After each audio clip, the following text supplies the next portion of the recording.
نجلاء حمزة، إدارية في منظمة سارة لمناهضة العنف ضد المرأة. تعيش منطقة الشرق الأوسط خلال هذه الفترة صراعات وتوترات نتيجة التجاذبات السياسية والإقليمية والدولية التي حولت ساحة الشرق الأوسط إلى بؤرة صراع، وأيضا إلى ساحة تصفية حسابات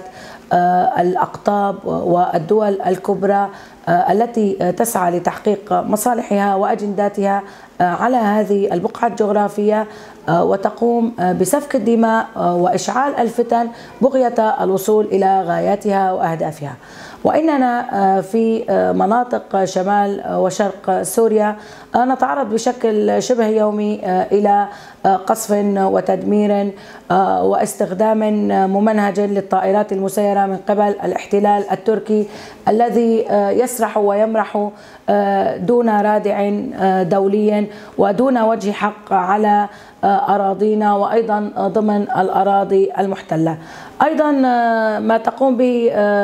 دولة الاحتلال التركي والمتمثلة بحزب العدالة والتنمية والفاشي المتغطرس أردوغان من استكمال سياساتها واعتقال والاستمرار باعتقال القائد الأممي عبد الله أوجلان، هذا القائد الفيلسوف الذي كان وما زال رمزا للحرية والسلام، والذي كان ينادي ويطالب وهمه الوحيد هو الوصول إلى مجتمع متحرر راقي بأخلاقه وبثقافته وأيضا بديمقراطيته. طبعا إن الاستمرار في اعتقال القائد عبد الله أوجلان هذه المدة الطويلة وهذه السنوات لأكثر من 20 عاما ضمن سجن إيمرالي وهذه الجزيرة، والتجريد على القائد والعزلة على القائد، كل هذه الانتهاكات هي شرخ صارخ ووصمة عار على جبين المؤسسات والمنظمات الحقوقية الدولية، وأيضا كل من يطالب بحقوق الإنسان من الأمم المتحدة ومجلس الأمن وغيرها من منظمات صحية وحقوقية وأيضا تختص بالإنسانية وبالضمير. إن ما يحدث هو وصمة عار، وإن هذا عار على جميع الأمم وعلى جميع الرؤساء والشعوب الاستمرار في اعتقال هذا القائد وعدم الإفراج الفوري عنه.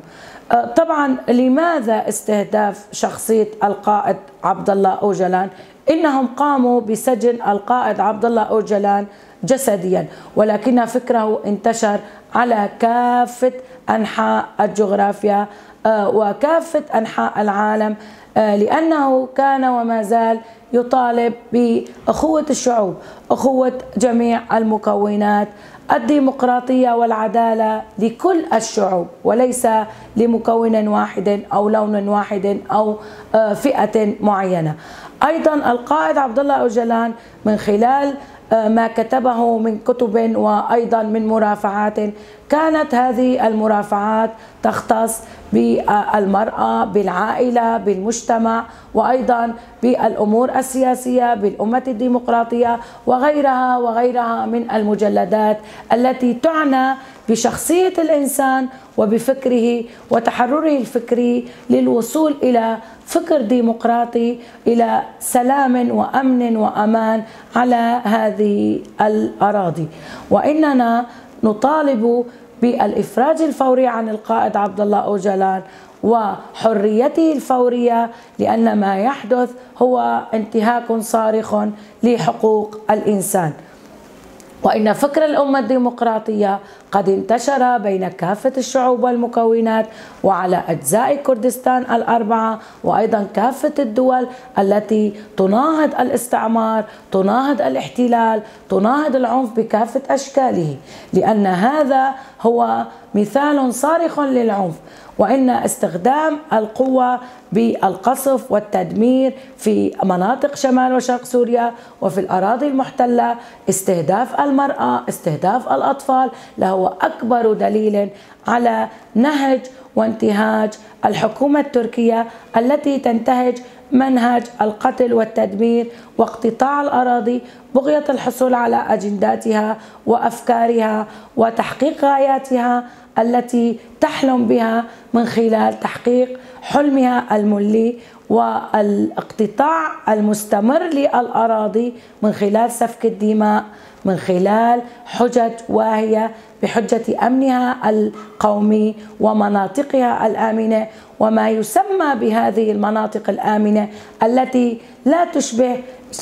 لأي شيء من الأمن والأمان سوى التدمير والقصف والاغتصاب والاختطاف وجلب المزيد من المرتزقة على هذه البقاع الجغرافية لحشد الاقتتال وزرع الفتن الطائفية والإقليمية بين الأهالي واختراع المزيد من الفتن الطائفية لقتل وسفك دماء المدنيين من كافة الأعمار وكافة الطوائف لكي تسيطر وتسهل السيطرة على هذه الأراضي لاحتلالها وتطبيق سياسة التتريك عليها واستهداف مشروع الأمة الديمقراطية وكذلك استهداف نهج الأمة الديمقراطية الذي هو تحقق بفضل فكر وفلسفة القائد عبد الله أوجلان الذي نتمنى نحن أن يتم الإفراج الفوري عنه، وننادي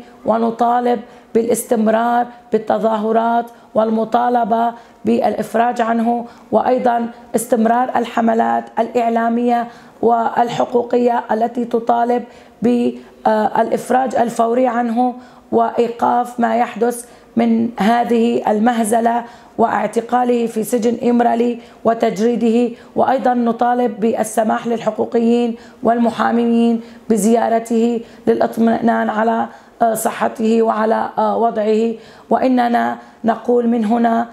من حلب أننا على النهج والنضال مستمرون، وإن هذا الفكر قد انتشر بين جميع المكونات وجميع الطوائف التي تطمح للحرية والديمقراطية وتطالب بالأمن والأمان والسلام. لن نستسلم، سنقاوم ونناضل حتى تحقيق الأمن والأمان والديمقراطية لكافة الشعوب.